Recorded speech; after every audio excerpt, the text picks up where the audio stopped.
What's up guys? Here's today my life at Valles Beach, Toril, Davao City. So, diri kami nagapaninda every weekend pag walay class.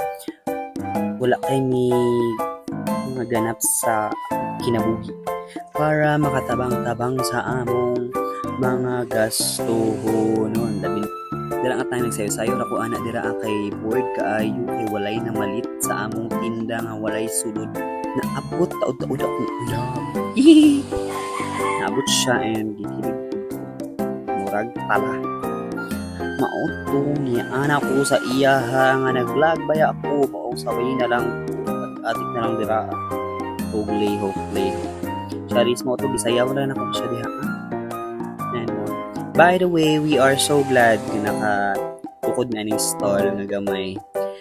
And share lang ako nga kami dahil nagpanday ana and I'm so proud nga katulad din mo kanday kay mga lucky go pare. Mauna to so among mga tinda di dira kay na mga gagos, mga dulaan o kanang may tuba. Kanang tuba di na mo asa kung atin as siya. Kitabangan na namo para mahalin. And init kay dira guys.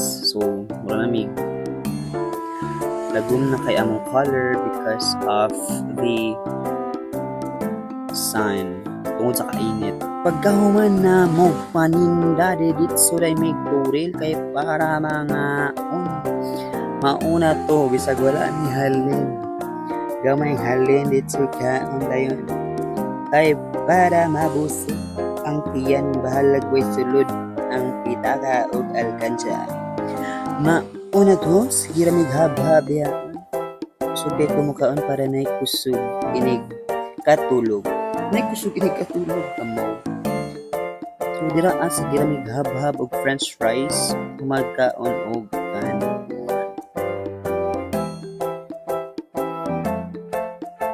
So na ko sa iya hungitan tika na niya naman na siya dili ko. Anak ko cooperate ba kay apil ni sa akong vlog. Napugos na siya kaon so ko kay nawong na naapod ko hungiti pod ko kay para sweet ba para ka namang kala